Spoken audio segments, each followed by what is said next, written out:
Sir మేము 10 families ఉన్నాం. 10 families అంటే ఈచ్ ఫ్యామిలీలో ఎంతమంది ఉన్నారు? యావరేజ్గా 3 ఉన్నారు. Total we are 30 people. Total we are 30 people. ఈ 30 పీపుల్ మళ్ళీ మన క్రాప్స్ ఎప్పుడు వస్తాయి? 6 మంత్స్కి వస్తాయి కదా. 6 మంత్స్ సఫిషియెంట్గా రైస్ ఎంత సరిపోద్ది? ఈ 30 పీపుల్కి 6 మంత్స్కి ఎంత రైస్ కావాలి?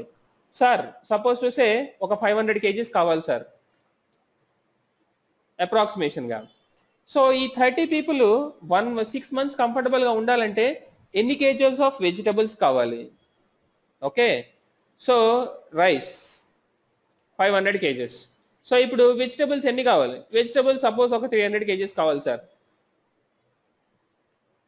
Okay right. సో ఇంకా రైస్ వెజిటబుల్స్ అయినా ఇంకేం లేవా రిక్వైర్మెంట్స్? సో కొంతమంది వీట్ తీసుకుంటారు, కొంతమంది ఆనియన్స్, కొంతమంది అదర్ మిస్లీనియస్ ప్రొడక్ట్స్, కారాలు అంటే అవి అంటే you will have lot of things right, spices. Okay, so other miscellaneous. So suppose they say want some 200 kgs suppose approximate గా. Okay, so now they already have some data, right? So this is their exact requirement. అంటే ఏంటి ఇప్పుడు మార్కెట్లో first of all requirement ని understand చేసుకుంటున్నారు. First కేసులో మనం ఎందుకు లాస్ అవుతున్నాం ఇక్కడ? Because your supply is more than requirement.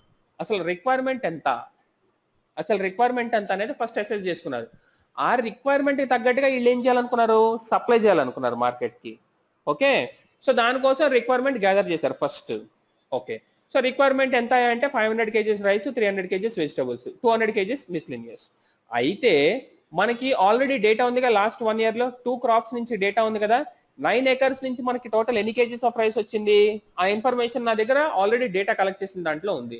So 9 acres నుంచి నాకు 900 kgs వచ్చింది. సో ఇప్పుడు 500 kgs కావాలంటే ఎన్ని acres నుంచి చేసుకోవాలి? నేను 5 acres నుంచి చేసుకోవాలి. So now 5 acres I'm using for rice. Okay, vegetables నాకు 150 kgs వచ్చినాయి 1 acre నుంచి. ఓకే, ఇప్పుడు 300 kgs కావాలంటే నేను ఎన్ని acres తీసుకోవాలి? 2 acres తీసుకోవాలి, right. So now I'm going for 2 acres vegetables. Okay, so ఈ మిస్లీనియస్ ఇప్పుడు జనరల్ గా కొంతమంది వీట్ తీసుకుంటారు, కొంతమంది ఆనియన్స్, సో మిస్లీనియస్. సో ఈ మిస్లీనియస్ అంతా నేను ఏం చేస్తాను? 1 acre లో ట్రై చేస్తున్నాను నేను. ఓకే, స్టిల్ ఇంకా కూడా నా దగ్గర 1 acre మిగిలింది. ఓకే, 1 acre కాదు 2 acres మిగిలింది. సో సపోజ్ చూస్తే ఇది 200 kgs కాబట్టి ఇది 2 acres తీసుకుందాం. స్టిల్ నా దగ్గర ఇంకా 1 acre మిగిలింది. సో ఈ 1 acre మనం ఏం చేయాలి? ఫస్ట్ ఆఫ్ ఆల్ ఇప్పుడు ఏమైంది? నా డిమాండ్కి తగ్గట్టుగా నేను సప్లై చేసుకున్నాను, అంటే ఆర్గనైజ్ చేసుకున్నాను. నా డిమాండ్ ఎంతైతే ఉందో దానికి తగ్గట్టుగా నేను రిక్వైర్మెంట్ మీట్ అయింది. So at the same time ఇప్పుడు ఏదైనా పండించిన అది మాక్సిమం ప్రాఫిట్ కోసమే చేస్తాం మనం. సో ఇప్పుడు ఈ వీటిల్లో ఏ ప్రోడక్ట్ కి మాక్సిమం ప్రాఫిట్ ఉంటుంది? ఆబ్వియస్లీ రైస్ కే ఉంటుంది, ఎందుకంటే కూరగాయలు 20 రూపీస్ కేజీ, రైస్ అయితే 60 రూపీస్ కేజీ, అవునా? సో వీటిల్లో ఏ ప్రోడక్ట్ కి అయితే మాక్సిమం ఉంటుందో ఆ ప్రోడక్ట్ కి నేను ఏం చేశాను? ఇంకొక 1 acre కలుపుకున్నాను నేను. సో ఇప్పుడు ఫస్ట్ ఆఫ్ ఆల్ ఇక్కడ కాన్సెప్ట్ ఏంటి? నా రిక్వైర్మెంట్ ని అడ్జస్ట్ చేసుకున్నా. At the same time again I'm maximising my profit. First of all I'm going with my requirement. First requirement meet అయిన తర్వాత again I'm trying to maximise my profit. Okay, so this concept in statistics is called operations research. This concept in statistics it's called operations research. People who does their MBA in ISB తెలుసు కదా, Indian school of business, అలాంటి reputed institutes నుంచి ఎవరైతే MBS qualify అవుతారో వాళ్ళకి ఒక concept ఇది. ఎందుకంటే రిసోర్స్ ని మినిమం గా పెట్టుకొని మాక్సిమం వర్క్ చేయించుకోవాలి. అర్థమవుతుందా? సో ఇప్పుడు నా దగ్గర సపోజ్ దీన్ని నేను రియల్ టైం సినారియోలో ఎగ్జాంపుల్ చేయాలి అనుకోండి, ఎలా చేస్తానంటే నా దగ్గర 5 ఉన్నారండి, 5 టీమ్ మెంబర్స్ ఉన్నారు. ఓకే, అయితే currently we are working on 1 project. So ఈ ప్రాజెక్ట్ నేను ఎప్పుడు ఇవ్వాలంటే 31st December 2016 ఇప్పటికీ నేను ఒక ప్రాజెక్ట్ సబ్మిట్ చేయాలి, అప్పటికే ప్రాజెక్ట్ సబ్మిట్ చేయాలి. అయితే మీన్ వైల్ నాకు ఇంకో కస్టమర్ వచ్చాడు.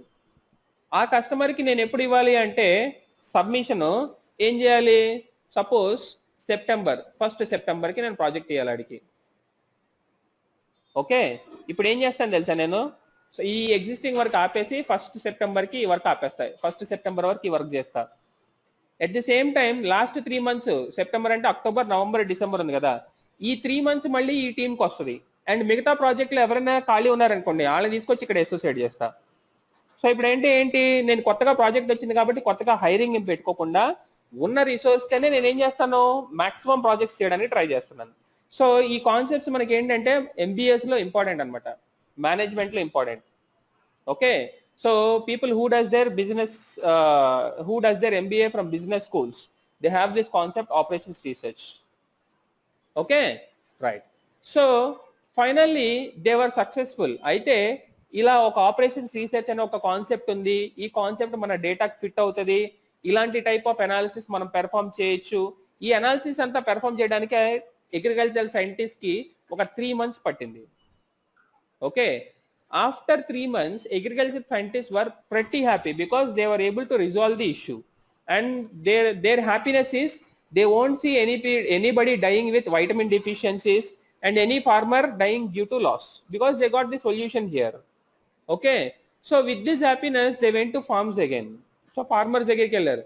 సో farmers దగ్గరికి వెళ్ళే పాటికి they were disappointed. Why?